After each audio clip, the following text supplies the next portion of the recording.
네, 경제 읽기 시간입니다. 전 세계 코로나19 누적 확진자가 5천만 명을 넘어선 가운데 미국 제약회사 화이자와 독일 바이온테크가 개발 중인 코로나 백신이 90%를 넘는 예방 효과가 있다는 소식이 전해졌습니다. 네. 이 소식에 미국 증시가 급등하기도 했는데요. 또 바이든 당선인의 친환경 정책이 국내 배터리 업계에 호재로 작용할 거란 전망이 나오는 가운데 LG화학과 SK이노베이션 간의 소송전이 어떻게 될지에도 관심이 집중됩니다. 이 내용들 가지고 오늘 김대호 경제읽기 김대호 박사님과 이야기 나누겠습니다. 어서 오십시오, 박사님. 네, 반갑습니다. 반갑습니다. 자, 화이자 백신 소식 아마 전 세계가 기다린 소식이 아닐까라는 생각이 듭니다. 증시도 들썩였는데 뉴욕 증시뿐 아니라 유럽 증시도 굉장히 많이 올랐고요. 다만 나스닥은 조금 하락하는 모습이었습니다. 배경 짚어주시면요. 예, 지금 이 화이자의 코로나 백신 소식이 전 세계 금융계에 그야말로 큰 파문을 던지고 있는데요. 지금 말씀하신 대로 다우 지수는 오르고 나스닥은 떨어지는 이런 혼조 양상을 보였거든요.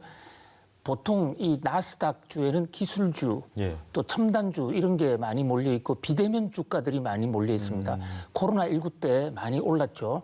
그런데 이제 코로나 백신이 나오면 비대면 굳이 그런 주에 의존하지 않아도 우리 전통 생활로 돌아갈 수 있다라는 이런 기대로 이른바 이제 그 여행주 또는 항공주 이런 관련 주가들이 집중적으로 오르는 바람에 뉴욕 증시에서 이 다우 지수와 이 나스닥에 좀 희비가 교차하는 모습이었고 특히 폭발적으로 떨어진 주가는 바이오 제약 회사 중에서도 진단 키트를 만들어내는 회사.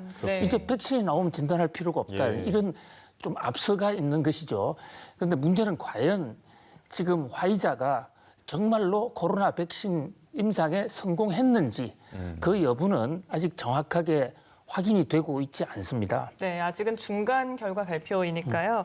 그리고 국제 유가는 급등을 하고 금값은 하락하는 정반대로 움직이는 모습이었는데 이게 안전자산 선호도를 조금 낮췄다라고 봐야 되는 겁니까? 그렇습니다. 일단 국제 유가가 급등하는 것은요. 만약에 코로나 백신이 제대로 개발이 되면 화이자 얘기가 맞고 또 앞으로 가속화돼서 곧 긴급 승인이 된다 그러면 전통적인 산업에 대한 그 가동 정상화 그 부분에서의 그 산업 활동이 폭발적으로 늘어나게 되면 그동안에 멈추었던 꿀뚝 산업에서 석유를 집중적으로 가져다 쓸 가능성이 있기 때문에 주가가 올라간 것이고요. 또 이제 금 부분은 미국이 그렇게 강력하게 부양책을 쓸 필요가 없다. 그러면 달러도 생각보다는 덜 떨어질 것이다. 이제 그런 그 안도감이 금값의 하락을 초래했고 또 굳이 지금 코로나 백신 때문에 금으로 대피해야 될 수요가 없는 것이 아닌가 이런 그 현상들이 좀 생겼는데요. 뉴욕 증시만 보더라도 화이자가 이것을 발표한 당시에만 해도 화이자 주가가 15% 올랐습니다. 그런데 장 마감 시간에는 그 상승폭이 7.69%로 떨어졌고요. 또 다우지수도 한때 상승폭이 4.5%까지 올라갔습니다만 장 막판에는 2.9%로 떨어졌습니다. 아직도 이 화이자의 발표에 대해서 시장의 신뢰감은 생기지가 않고 있고요. 또 화이자도 이 발표를 이런 의학적인 발표를 하려면 데이터를 공개해야 검증을 받아야 임상이 끝나거든요. 전혀 아직 데이터를 공개하고 있지 않기 때문에 일각에서는 화이자가 주가 조작을 하고 있지 않느냐 이런 얘기도 나오고 있습니다. 서너 달 전에 길리아드라는 회사가 렘데시비르를 만들었을 때 주가가 엄청나게 주가 폭등된 적이 있죠. 그렇지만 한두 달 내에 효과가 없는 작품이다라고 검증이 되지도 않았습니까? 그래서 우리가 기대는 해봅니다만 아직 확정된 것은 아니다. 이렇게 말씀을 드릴 수가 있겠습니다. 국내 증시도 뭐 미 증시하고 비슷하게 종목별로 좀 희비가 엇갈리면서 지금 장이 열리고 있는 것 같더라고요. 어떻게 좀 분석하십니까? 그렇습니다. 역시 국내 증시에서도 이 진단 키트, 우리나라의 제약 바이오 주들은 진단 키트가 주류를 이루어왔지 않습니까? 그쪽에 주가가 크게 떨어지고 있고 또 코로나 치료제도 백신만 잘 된다고 그러면 치료제 수요도 크게 늘지 않을 수가 있죠. 그런가 하면 이제 백신만 나오면 안심하고 여행 갈 수 있다. 그래서 항공 레저주가 오르고 있는데 현재 이 시각 우리나라 증시에서는 전체적으로 코스피도 약간 하락세고 어저께 밤사이에 있었던 유럽 증시나 이 미국 증시의 폭등세가 한국에서는 그렇게 그대로 이어지지는 않고 있는 이런 모습입니다. 네. 글쎄요, 뭐 끝까지 결과를 저희가 확인을 해봐야겠지만 백신이 어서 빨리 나왔으면 좋겠다라는 생각도 들고 어쨌든 첫 긍정적인 결과이지 않습니까? 화이자에 대한 그런 궁금증도 좀 생기거든요. 어떤 기업입니까? 그렇습니다. 화이자라는 회사는 사실 현재 지금 생존해 있는 제약 바이오 업체 중에서 가장 역사도 오래됐고 또 가장 전통, 공신력 가장 높은 회사 중에 하나죠.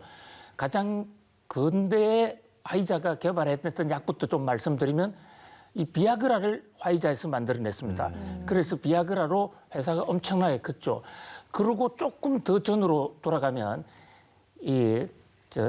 테라마이신, 그러니까 현재 항생제를 그쪽에서 만들어냈고 그 이전에 페니실린은 화이자가 만들어낸 것은 아닌데 이것을 대량 생산하는 데 기여를 해서 인류 역사에서 중대한 질환이 있을 때 그 고비를 해결하는데 화이자가 그때그때마다 큰 기여를 해왔었어요. 네. 독일 사람 화이자 형제, 사촌 형제들이 미국으로 이민을 갔는데 원래 이 사람들은 전문 의사들은 아니었습니다만은 이런 이 질병 개척, 질병의 치료약이나 백신 개척을 하면서 세계적으로 큰 기여를 했죠. 그런데 이제 현재 화이자 외에도 모더나 또 이 존슨앤존슨, 또 아스트라제네카 이런 회사들이 4개 회사가 지금 경쟁적으로 이어가고 있는데요. 화이자의 경우에도 트럼프 대통령의 자금 지원, 백악관이 빨리 백신을 좀 개발해달라고 해서 내 업체에 돈을 집중적으로 몰아주는데 거기에 혜택을 받은 회사의 하나이기도 합니다. 사실 트럼프가 뭐 대선 전에 나와야 한다 계속해서 이렇게 압박을 했었던 것 같은데 대선 이후에 이 소식이 전해졌습니다. 지금 트럼프 대통령은 이게 정치적인 음모로 시기가 조절됐다 이런 주장을 하는데 이게 뭐 근거가 있는 겁니까? 그렇습니다. 트럼프 대통령이 올린 트위터 보면요.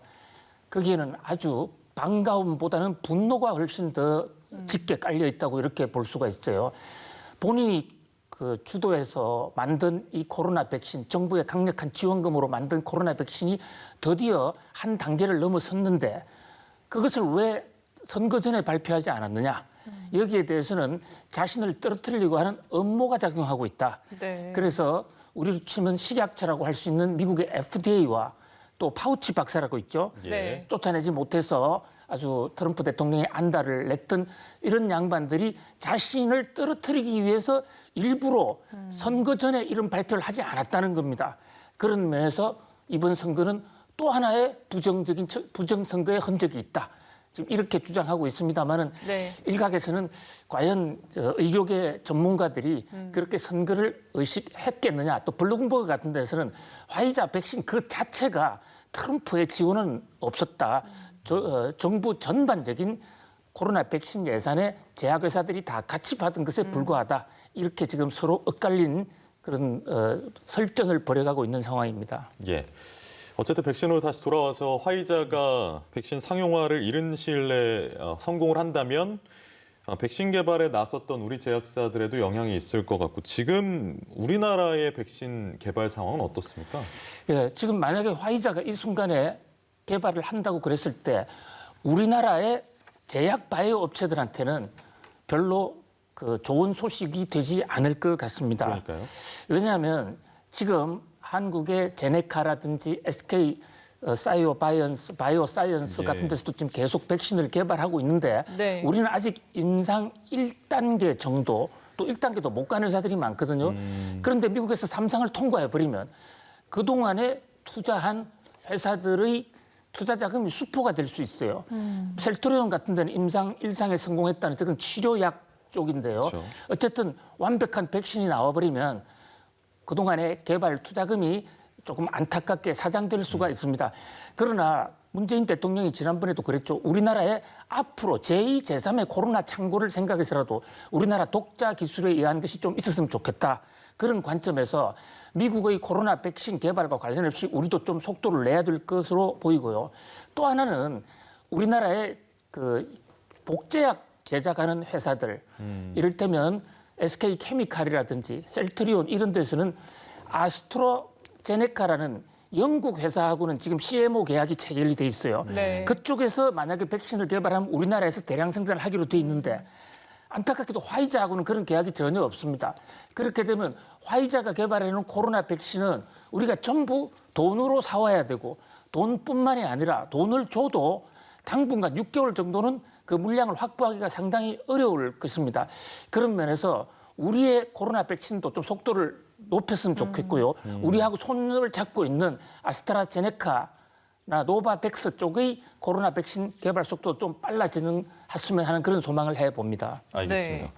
다음 주제로 좀 넘어가서요. 바이든 당선인이 친환경 기조를 가지고 경제 정책을 펼 걸로 예상이 되면서 배터리 산업이 좀 성장할 걸로 예상이 되고 있는데 LG화학이 SK이노베이션을 상대로 제기한 영업비밀 침해 소송 있잖아요. 최종 판결이 미 대선 때문에 연기가 됐었는데 이게 네. 대선하고 이거하고 뭔 상관입니까? 아주 직접적인 상관관계가 있습니다. 그런가요? 지금 비즈니스계에서는 전 세계 금융계 또 재계에서는 LG와 SK 이 누가 이기느냐, 과연 미국 정부가 여기에 대해서 누구 손을 들어주느냐 아주 민감한 반응을 보이고 있는데요. 누가 이기냐에 따라서 앞으로 배터리 산업의 향배도 달라지겠지만 미국 정치권에 미치는 파장도 적지 않을 것이라는 겁니다. 잘 아시다시피 미국 그 정치에서 마지막에 선벨트와 또 러스트벨트 마지막 경합주가 있지 않습니까? 그중에서도 지금 이 순간까지도 개표가 완전히 끝나고 있지 않는 구가 조지아라는 데가 있어요. 네. 조지아는 상원 의원들의 경우에는 과반수가 넘어가는 사람이 없어서 이번 선거를 일단 무효로 하고 내년 1월 6일 날 선거를 지금 다시 하기로 돼 있습니다. 네. 그런 정도로 여야가 치열하단 말이죠. 바로 그 조지아에 우리나라 SK이노베이션이 지금 대대적인 공장을 짓고 있거든요. 거기서 또 트럼프 대통령과 서로 이해관계가 맞아서 트럼프 대통령이 강력히 촉구했던 것이기도 하고 트럼프 대통령은 SK를 유치함으로써 내가 일자리를 늘렸다. 그래서 조지아 선거 전에 트럼프 대통령이 한국 SK를 끌어들였어요. 그 조지아주 얘기, 예. SK와 그 LG화학의 분쟁 이야기 예. 계속 좀 이어가 주시겠어요, 박사님? 예, 그러니까 문제의 핵심은 지금 LG화학이 SK이노베이션을 상대로 소송을 제기한 것입니다. SK이노베이션이 SK화학 직원들을 데려가면서 영업 비밀을 훔쳐갔다. 이것이 소송의 내용이거든요. 네. 여기서 말하는 영업 이 비밀이라는 것은 예를 들면 함량이라든지 넣는 방법, 순서 뭐 이런 건데 현재 SK이노베이션 측에서는 전혀 그렇지 않다. 우리가 충분히 기술이 있는데 우리가 왜 훔쳐가느냐. 이러다 보니까 미국 ITC라는 곳에 무역위원회에 지금 제소를 하기에 이르렀고 이미 발표가 됐었어야 되는데 1심에서는 LG화학이 이겼습니다. 그러니까 SK이노베이션이 혐의가 있다. 영업비밀을 훔쳐간 혐의가 있다. 이렇게 됐는데 최종 판결은 아니죠. 최종 판결을 하려고 그러다가 미국 대통령 선거가 겹치면서 연기가 돼서 12월 10일 날 하게 됩니다.